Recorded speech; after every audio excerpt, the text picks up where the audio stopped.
So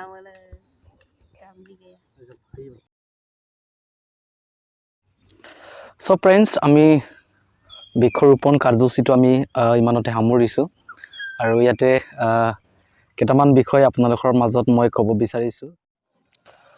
good morning guys, আজি বহুত দিনৰ মূৰত আপোনালোকৰ মাজত নতুন এটা ভিডিঅ' লৈ আহিলোঁ আৰু আজিৰ ভিডিঅ'ত মই আপোনালোকক দেখুৱাম। আপোনালোকে জানে যে আজিৰ দিনটো বিশ্ব ধৰিত্ৰী দিৱস আৰু আজিৰ দিনত সমগ্ৰ বিশ্ববাসীয়ে আমাৰ এই পৃথিৱীখনক আৰু আমাৰ পৰিৱেশখনক ৰক্ষাৰ নিমিত্তে বহুত কিছুমান কাৰ্যসূচী হাতত লোৱা হয়।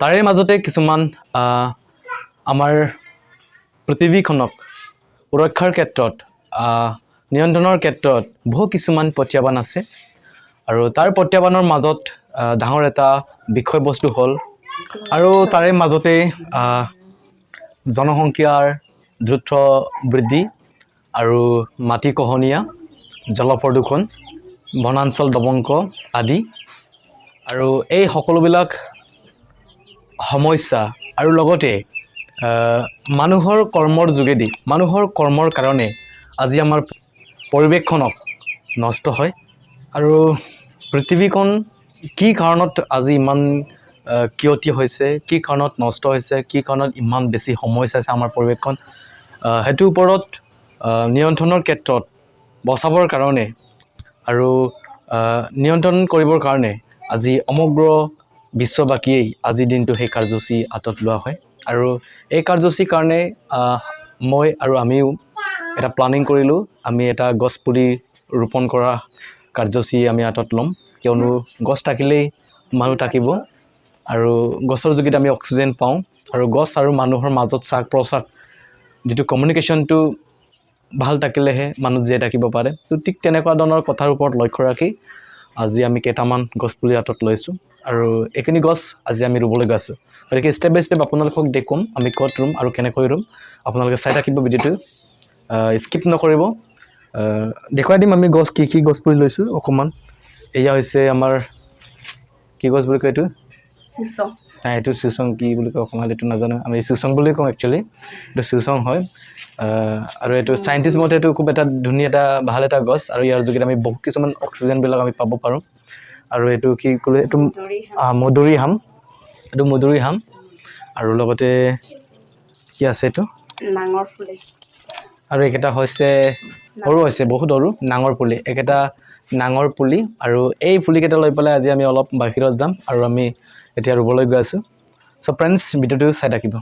অ'কে, আমি এতিয়া গৈ আছোঁ ৰুবৰ কাৰণে।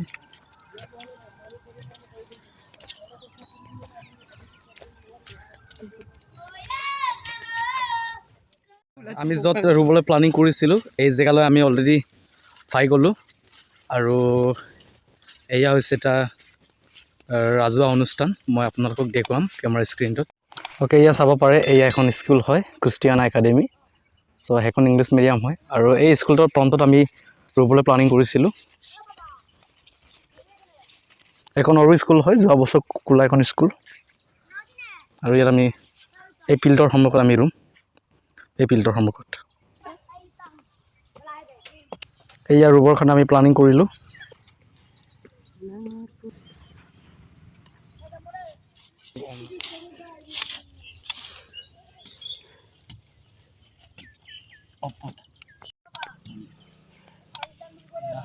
মধুৰিআম, মধুৰি গছ,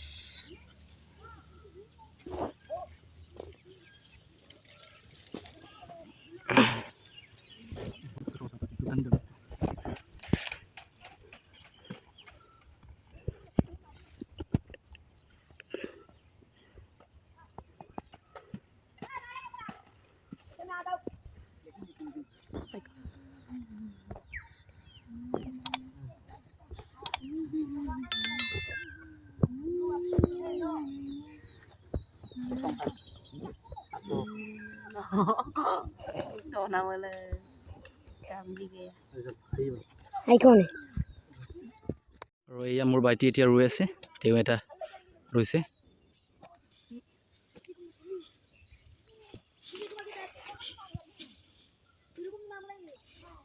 সোনকালে কৰা এয়া ৰৈ আছে এতিয়া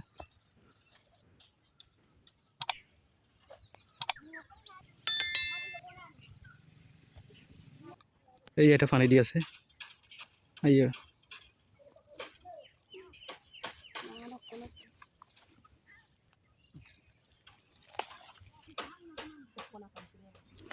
সো ফ্ৰেণ্ডছ আমি বৃক্ষৰোপণ কাৰ্যসূচীটো আমি ইমানতে সামৰিছোঁ আৰু ইয়াতে কেইটামান বিষয় আপোনালোকৰ মাজত মই ক'ব বিচাৰিছোঁ য'ত অলপ আগতে মই আপোনালোকক কৈছিলোঁ বিশ্ব ধৰিত্ৰী দিৱস যিটো এই কাৰ্যসূচীটো কেতিয়াৰ পৰা আৰম্ভ হৈছিল যদি আমি এইখিনি যদি ইতিহাসখিনি আমি চাওঁ 1970 চনৰ 1970 1970 চনৰ পৰা এই কাৰ্যসূচীখিনি আৰম্ভ হৈছিল 1978 চনত ছান ফ্ৰান্সিস্কোত অনুষ্ঠিত ইউনেস্কো সন্মিলনৰ সময়ত 22 এপ্ৰিল তাৰিখটো বিশ্ব ধৰিত্ৰী দিৱস হিচাপে নিৰ্ধাৰণ কৰা হৈছিল আৰু আজিলৈকে 53 বছৰ 53 বছৰ আজিলৈকে হ'ল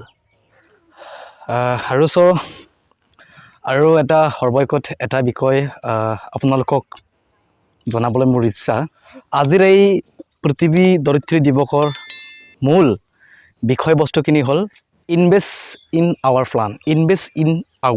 প্লান চ' আজিৰ ভিডিঅ' ইমানতে আমি সামৰিছোঁ আৰু নেক্সট অহা দিনত আৰু এনেকুৱা ইণ্টাৰেষ্টিং নতুন নতুন ভিডিঅ' আপোনালোকৰ মাজত আমি আনি থাকিম চ' আমাৰ চেনেলটো ছাবস্ক্ৰাইব কৰি দিব আৰু লাইক কমেণ্ট শ্বেয়াৰ কৰি দিব চ' গাইজ থেংক ইউ ছ' মাছ ভিডিঅ'টো অন্তিমলৈকে চোৱাৰ বাবে গড ব্লেছ ইউ